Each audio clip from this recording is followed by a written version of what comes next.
We're going to be talking about what I call video interview power skills, how to look and sound like the top candidate. And that's what I want you to understand, because when you're in an interview, it is about your entire performance. And I don't think a lot of people understand that. When you are in an interview where you are in total sales mode, it is not your answers to your questions, to their questions, that get you hired. It's your actual stories. It's your entire performance. And I want you to think about this. I want to say a couple things up front. I actually want to repeat them just to drive them home.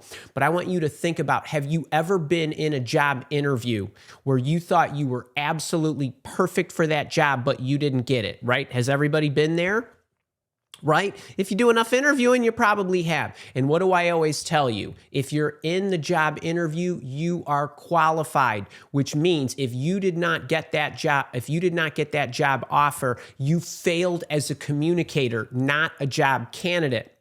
And I want you to think about it. A lot of you and a lot of the people that I coach, you tend to script out your interview answers to commonly asked questions. You want to report your history as if the facts of your background or what actually transpired throughout your history is any reason to hire you. Organizations, companies, people do not hire facts, features, and skills. They hire for transformation. Stories sell. And that's what most job candidates have an issue with. And when you script those answers and you're reporting your past, you're actually depleting your performance. And I want you to remember this. Write this one down. You hear what you see. You hear what you see. And so it's about the entire performance. So that's what today's going to be about. We've got a fun-filled schedule. I'm going to talk with you about the inhibitors that are totally innate, just in an interview itself, whether you're doing it on the phone, on the video, in person, with a panel, makes no difference. There are just some issues that you have when you're interviewing. You also have some added complexities. We're going to hit the second thing, which is, what does video introduce that's actually problematic?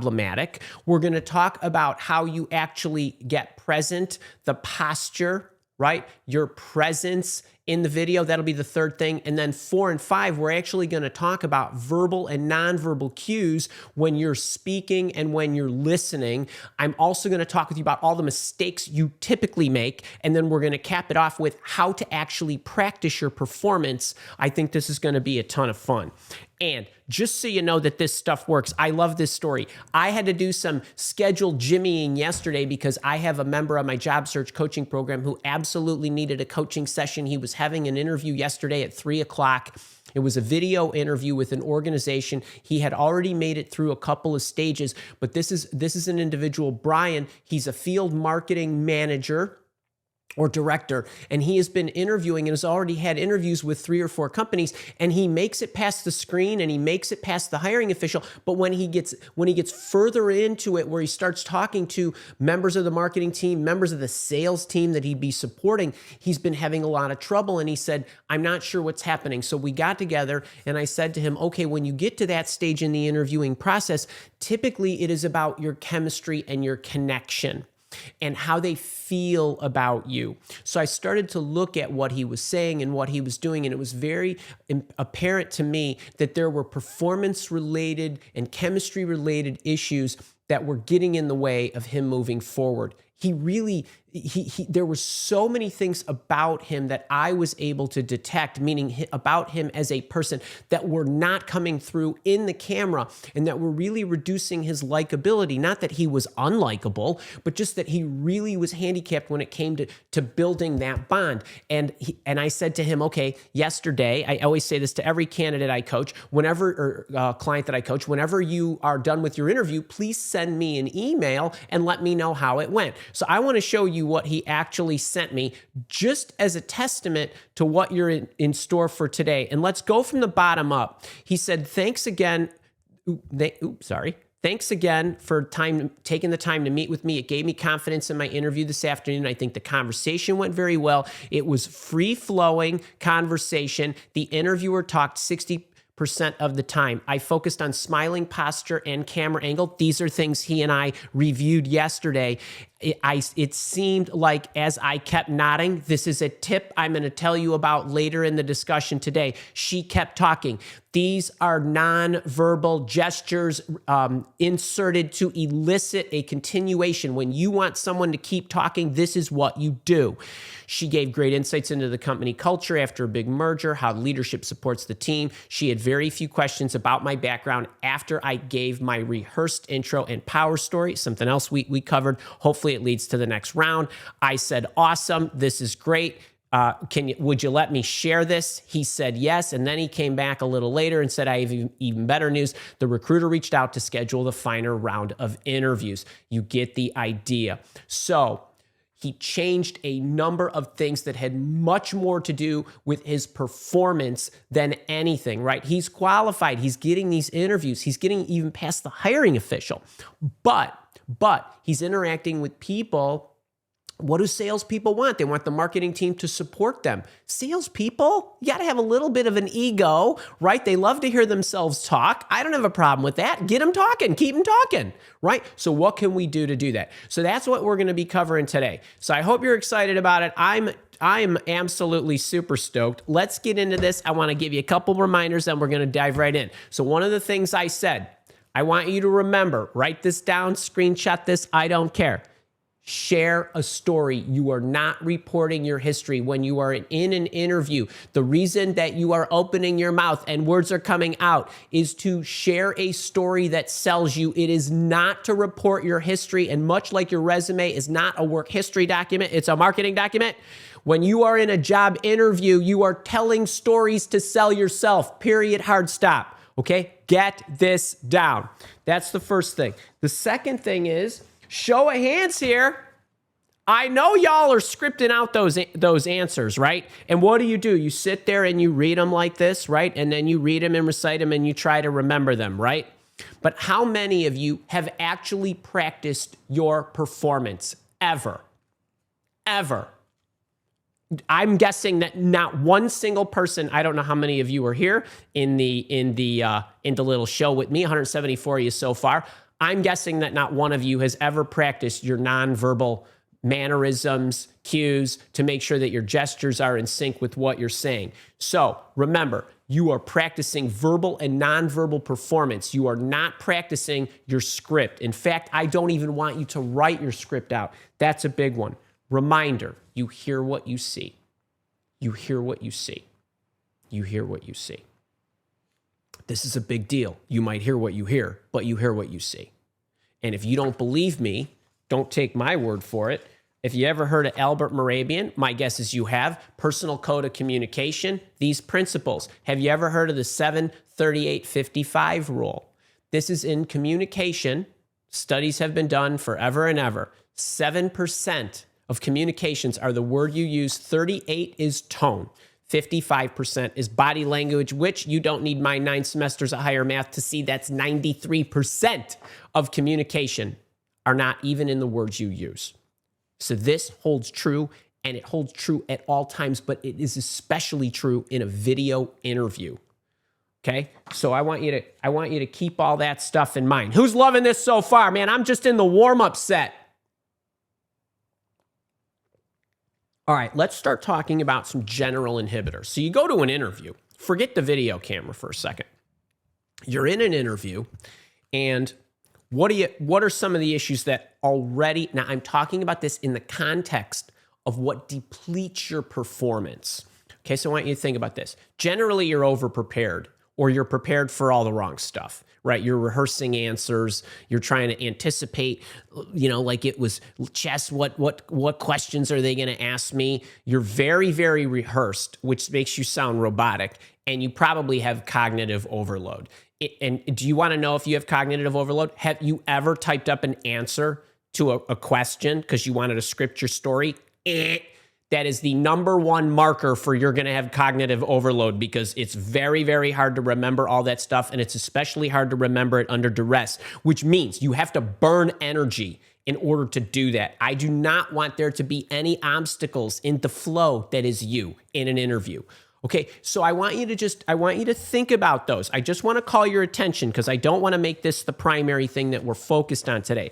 But now I want you to also think about, well, when you get into an interview, a video interview where you got the camera, what problems are just naturally inherent? Well, you got eye contact problems. You got the screen. On my screen right now, I kid you not, 3, 4, 5, 6, 7, 8, 9, 10. There's 11 open windows, okay? There's 11 things in front of me that I have just to see for whatever reasons to make sure the green light's on the stream. I got Kara in the Slack. I got things I want to show you after I have to chat. I got my audio, the mixer, the sound. Oh, I got all this stuff going on. Maybe you just have Zoom.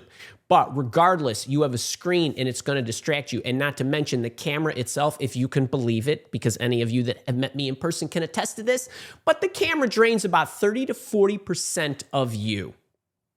Okay, so I want you to think about that. The camera actually depletes you, your energy, your message, your vibrancy. Okay, so you have to think about all these things, and you have to actually be mindful that you have to overcome all of this in order to deliver a natural presentation. And as an illustration, have you ever... Has anybody, show of hands? Actually, let me slide the chat down here. Has any of you seen, let me bring you back to 2016, where I put out my very first YouTube video. Really, it was the first one that I shot for you about writing a thank you email. And if you've ever seen that video, I leave it up on my YouTube because because my ego is so intact that I will not take it down, no matter how nauseous it makes me when I go to revisit it. That's the same guy that you see today.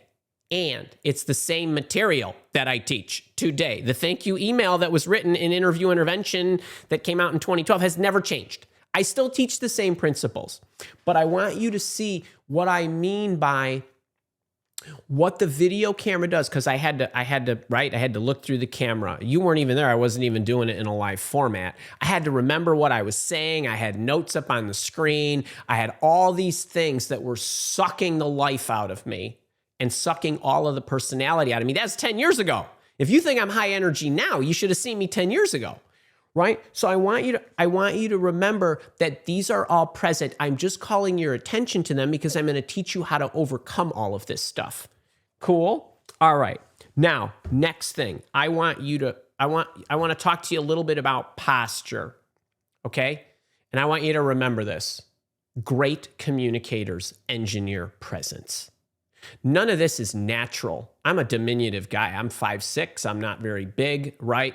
And so, but in the camera, I sit up straight. I sit on a Swiss ball. I don't sit on a chair because I just like my posture in order, and I want my abs and my glutes and everything working all day. But you get the idea. Now, the way that this is set up so that I'm at my best and can keep talking forever, I do these things. These 4 things create this. The camera's at eye level. Literally, if somebody was standing to the side of me looking cross-section, they would see that camera is exactly at eye level. Now, the camera looks above, and I'm pointing at it, but that's eye level to me because I'm sitting straight up. The other thing is you want to make sure that your torso is in the frame. Why do you want to do this? Because, and I'm going to go through this a little bit later, but I want you to see my hands. I want you to see my gestures. And this here is what's called the power zone or the truth plane or whatever you want. But this is where people want to see your mannerisms. And yesterday when I was with Brian, and I'm going to talk a little bit more about this, much of the session with him, he had his head in the middle of the frame, and he was cut off here. And I said to him toward the end, I want you to take your laptop and I want you to tilt it this way so that you rise in so that I can see you. And then I want to talk for 10, 15 more minutes, whatever we got left. I want to talk. And so then all of a sudden I got to see his gestures, and this looked like a different guy. Meaning he didn't even look like the same guy because he was totally stiff because it was like a talking bobblehead. And super fun, relaxed guy, but none of that was coming through. But so if you are not framed and your torso is not in the picture, there's zero energy coming from you because your hand gestures would have to be up to here. And the fact that your hands are not visible is bad. Okay, so the light is behind you. Now I have windows all the way around me. I have massive bookshelves here, but the rest of my office it's like all window. It's typically, well, when it's sunny out and you see me, it's jet black dark out right now. It's raining and it's dark. There's lights. I mean, there's so many lights behind me, you wouldn't believe how many lights are on me right now. Now, I'm not saying you need a production setup, and mine isn't even that fancy. I just want you to have the light on the other side of the camera facing you, and any of you that have windows, and it doesn't matter if it's a dark day, look out the window. Camera in front of the window facing you is the absolute best light you'll ever have. So you want to be lit up. Sit forward with a mild tilt, either straight up or a little tilted. Okay, this will engineer you into the frame. It will give you presence.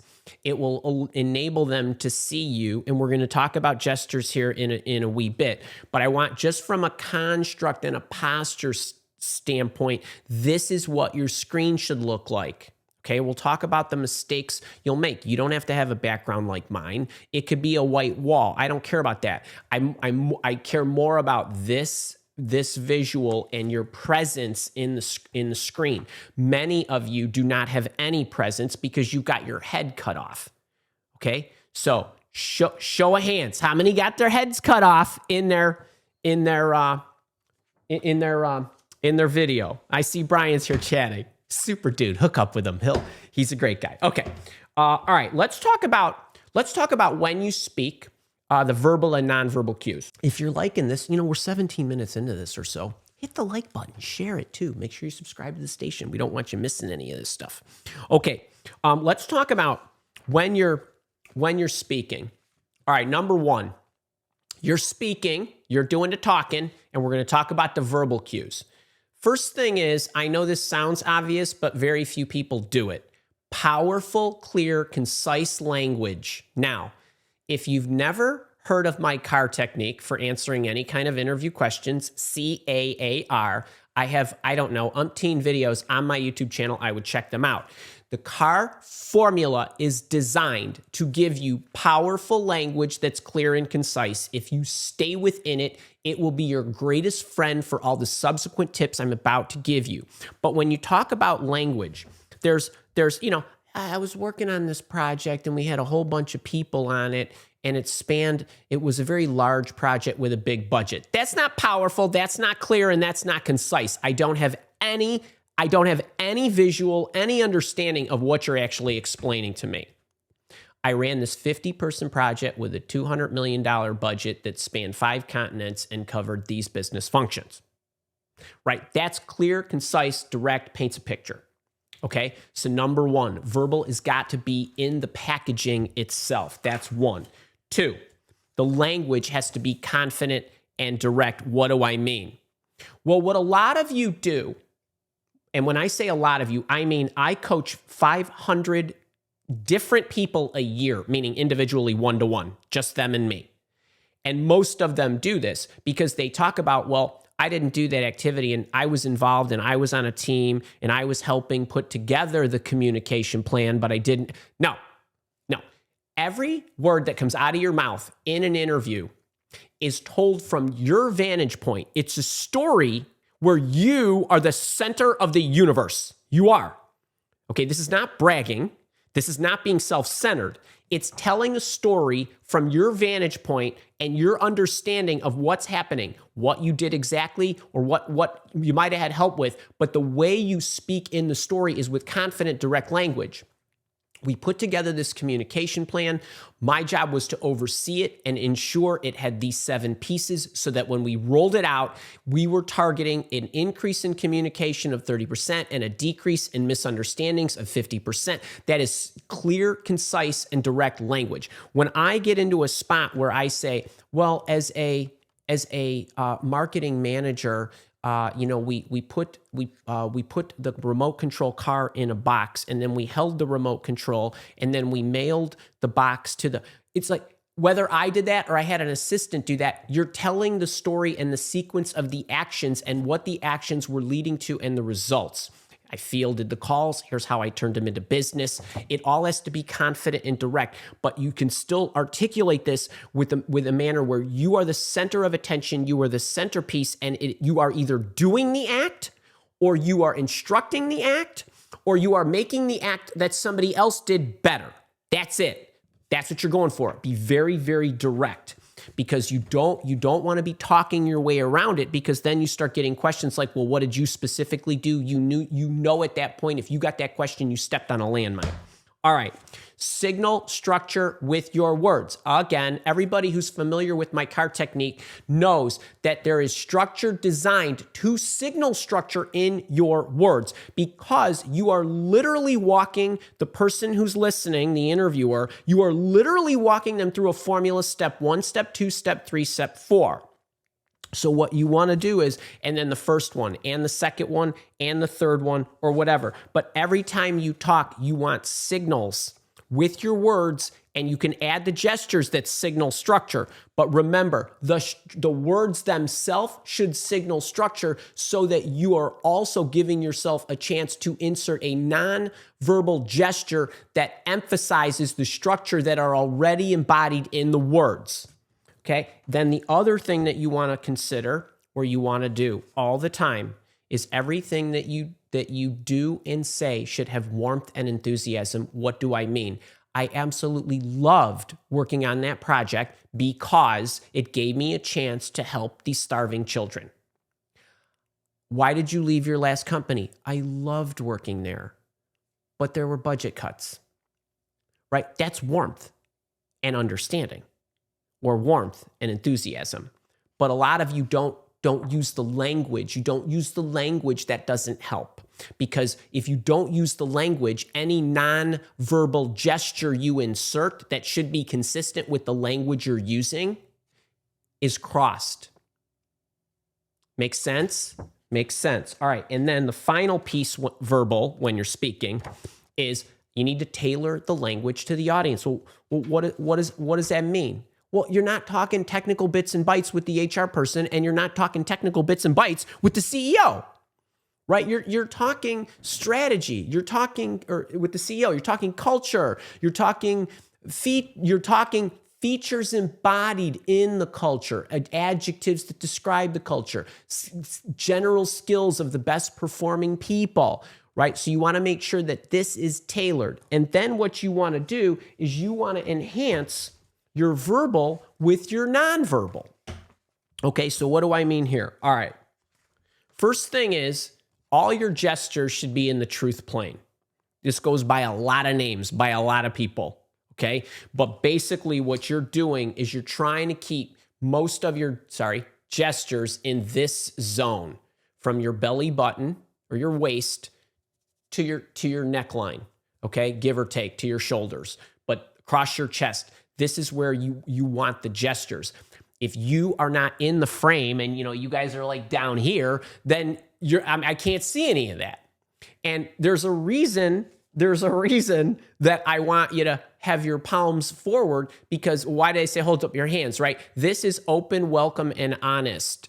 It's better to have your hand forward facing with your palm open to them in the truth plane when you're making gestures, especially ones that talk about honesty, integrity, warmth, openness, and so on. You want to make sure that all of that is in there and it's visible. And if you are totally robbing yourself, if they can't see it, if you're cut off at the head. The other thing is, look through the camera. Okay, so now when you have your camera set up, and I'm going to go through mistakes here, but you want to make sure that you're holding eye contact through the camera. Now, I said that I have all these windows open, and I know when you're on a video call, you have all these windows open. The first order of business is you got to have the camera in the most comfortable position so that you can look straight through it without straining up and down. The other thing is, and we'll get to this when we talk about some of the gestures for them, but when you eye the camera and you get it eye height, what you want to try to do is get your computer screen at eye height so that they are immediately below the camera. So when you are looking at them, when they are talking to you, you can concentrate on them through the camera. I'm looking at you, but I can see you in my peripheral vision. Okay, but we'll talk a little bit more about that. Then I want you to make sure that you are anchoring your key points with your hands. So you want to make sure that when you are making a point, that the hand gesture nails it. We went all the way to the top. We went all the way to the top.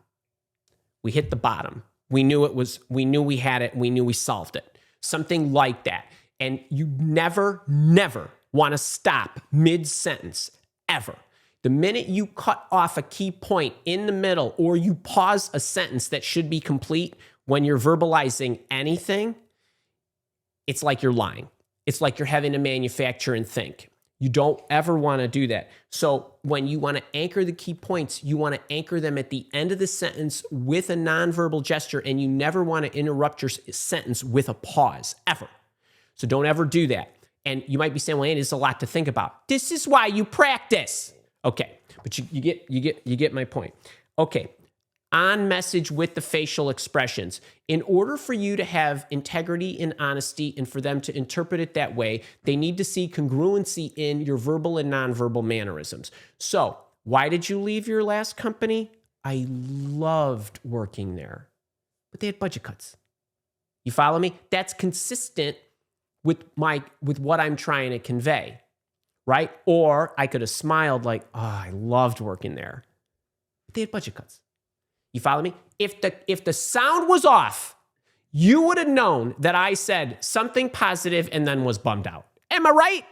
You follow me? This has to be consistent. And you might be wondering like, hey, this is a lot of stuff. Well, you know what? All of these cues are what endear you to them. So think about this. Are you doing this? Okay, this one you got to get down. Sit tall. This here to here is you want as wide as possible. Do you see me? I'm not very big, but you can't, I'm backwards of the thing. I can't get any bigger. From here to here, that's total confidence. You don't want this. You don't want this. Head tilts are fine, but you're only going to do it for a second, and you're only going to do it when they're talking. Okay? So you want to make sure you're sitting, and then you can lean, whether you want to make a point, or if they're making a great point. We'll get to that in a minute. But this is when you're speaking, okay? Now, I know that was a lot. That's why this lives in YouTube land forever. Let's go to when they're speaking. All right, so when they're speaking, best way here is make eye contact as much as possible. So when I'm doing a Zoom session, or if I was doing an interview, I would have my camera straight through it, right? Straight eye level. My monitor will rise to the level I need it to, and then the Zoom app will be open, and their picture will be immediately underneath it. And then you're going to say, well, what if I'm in a panel interview? Well, I don't care. You got 2 people on this side and 2 people on that side. Just keep it high or square them in a box any which way. But that matters because now I can listen to you and then just glance down and catch your expressions, okay? But I got mostly eye contact. That's when you're speaking, it looks like I'm listening because you hear what you see. Okay, active listening. So this is the one I gave Brian. This is the one I gave Brian yesterday. Active listening and facial expressions and nods. Okay, when you're talking with somebody, and even in the greeting, okay. So I think I said this to Brian yesterday. Maybe he'll get a chuckle. I said, Brian, hey, when you're walking down the street and you want to say hello to somebody because you're friendly, what do? Morning, right? Head goes down. That's bad. It's friendly. I understand you're being friendly. What do you do when you see somebody you know? Hey, how you doing? Right? You want to show them your neck. All right? That's warm and welcoming. So when they say hello, say, hey, this is great to see you. Great to see you. Okay. But when they're talking, you want to make sure that these facial expressions and nods are serving their purpose. Because generally speaking, have you ever been in a business meeting? Maybe your boss does this to you and they're like, yeah. Okay, that means hurry and shut up. Right? I know where you're going. Stop. Right. Well, you don't want to do that in an interview. When they're talking, you want to give them a double or a triple or a quadruple nod like, yeah. That gets them talking. It keeps them talking. Statistics show that they'll talk 2/3 longer than they intended to talk if you just keep nodding as though you're enjoying what they're saying and you want them to continue. That's a cue. So you need to watch this. So the active listening, you could be and I'm going to talk about this in a minute, you can insert a few words here and there that don't interrupt their flow, but they're cues to them that you are listening and you want them to keep going. These are warm and they're endearing. The other thing is when they're speaking, you don't want to do anything that appears as though you're not listening or you're not totally engaged. So no slouching. No. When you're cut off at the head, I can't see anything. But when you can see me sitting straight up, you know I'm engaged and I'm present and I'm listening. At least this is more likely to be the case. So you want to make sure you're open, right? This is still as far as you can. Now, when they're speaking, you also, not only when we're talking about like head nods, but your gestures should be natural, no fidgeting, of course, but the more visible your hands are, the better. Now, don't do this. That's not good. And don't do this, whatever you do, ever. Don't ever do that. Because that's closed. This is very closed off. Exceptions for when the air kicks in the LaCivita house, but you get what I'm saying.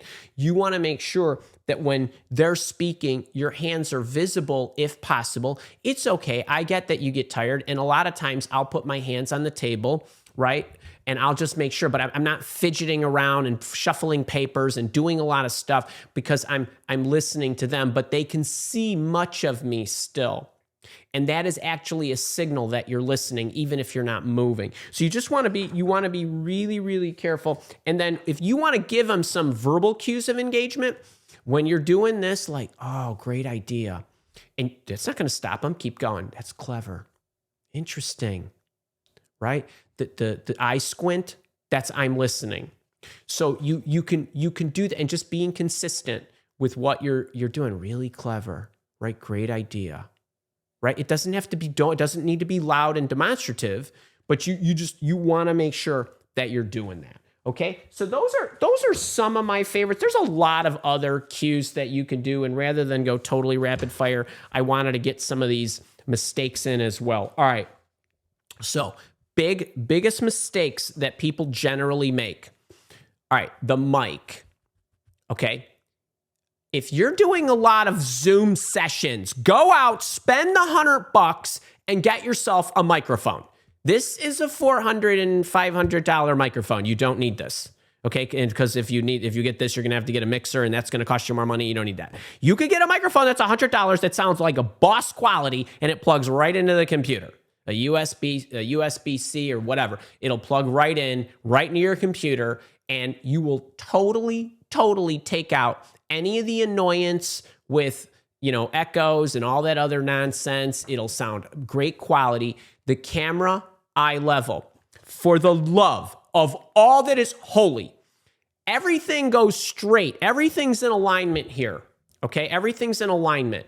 But I can't stand when people are interviewing and they got their computer this way, the camera's over here, and they're doing this.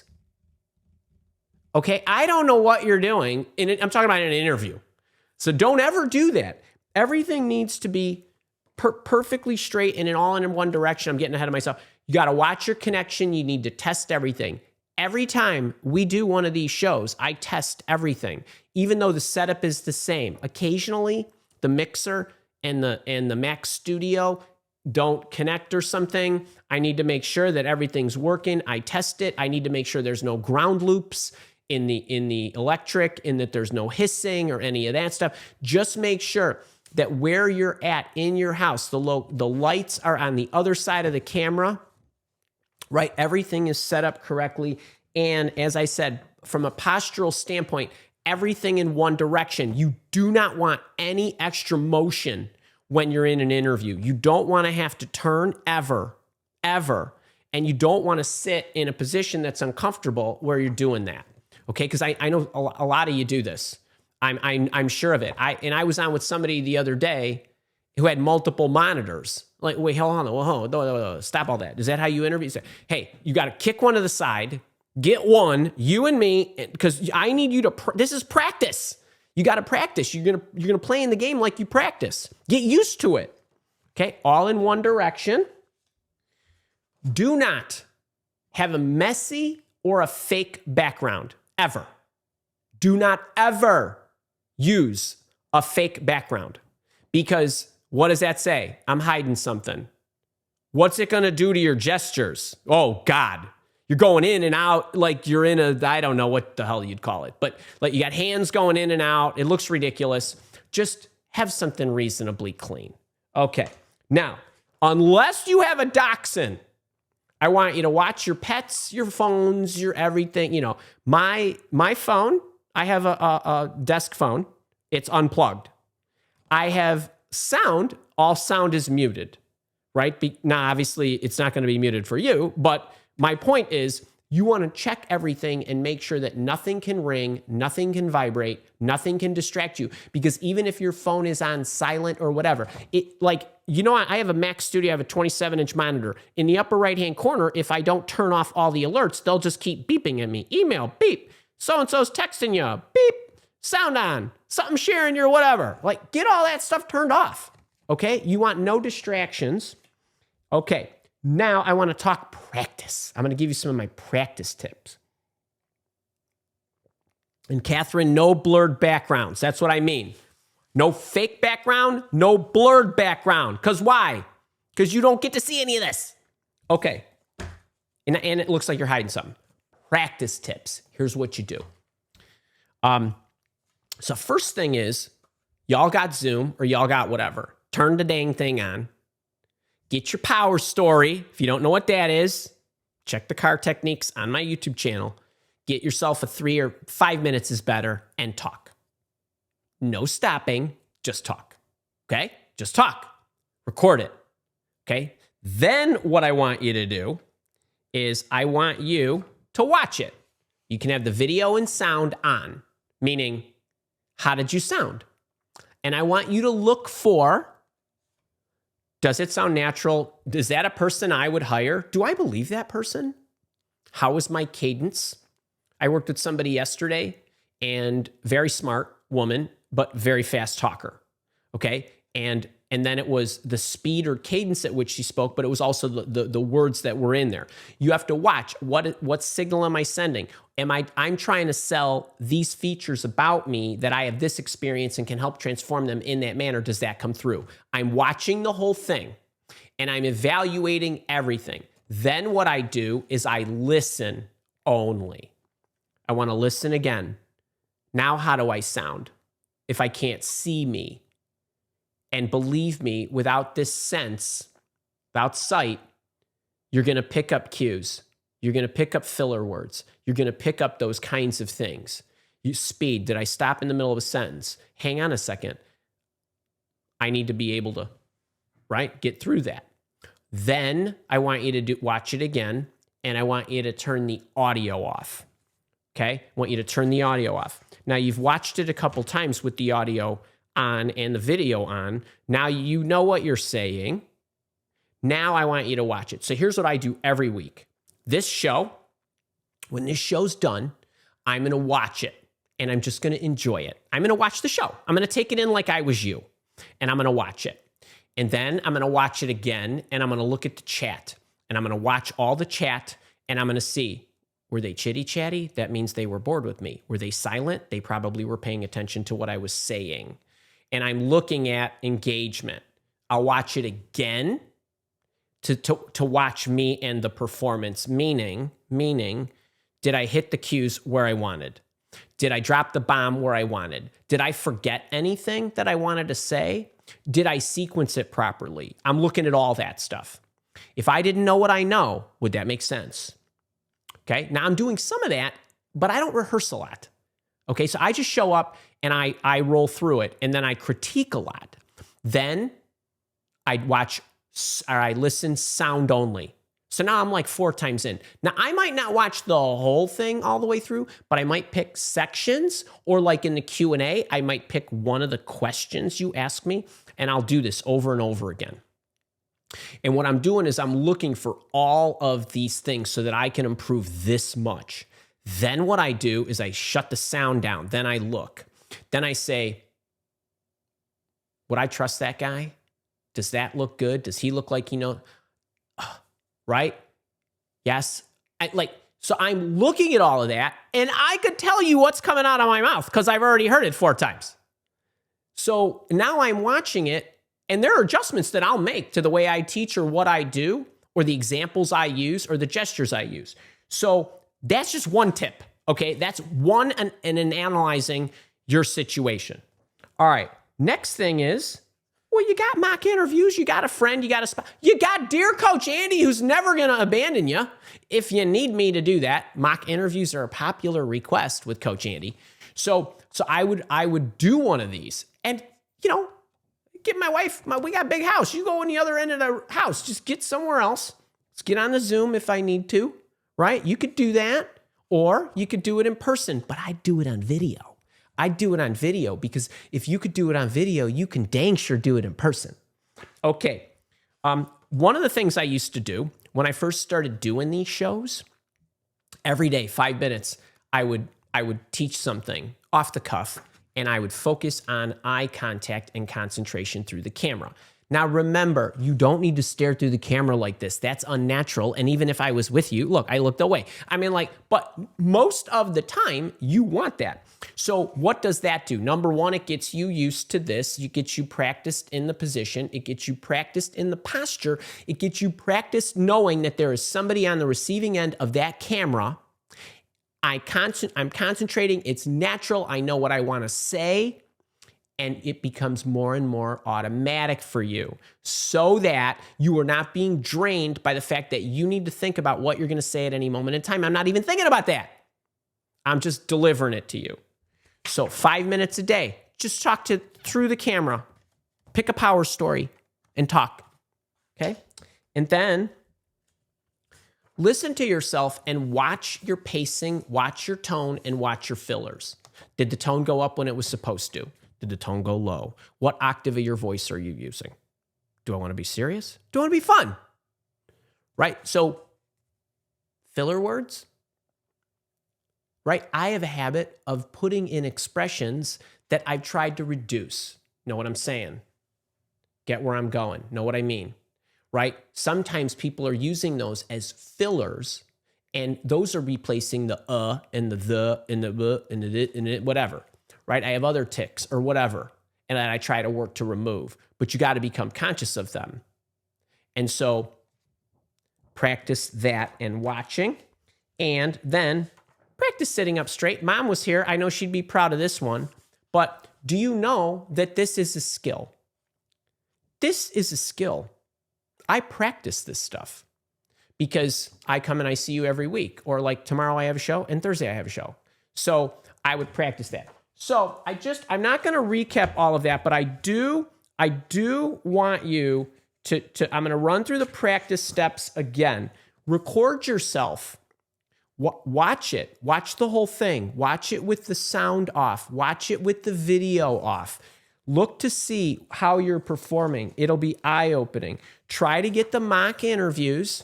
Okay, dear Coach Andy's here for you if you don't have a spouse who will listen to you. Eye contact, 5 minutes a day. Watch your pacing and your tone and your fillers. And lastly, sit up straight. Mom always said. Mom knew what she was talking about. All right, if you enjoyed that, whether you're here with me live or you're watching on the recording, click the like button. Make sure you're subscribed to the station. I got lots more stuff like this.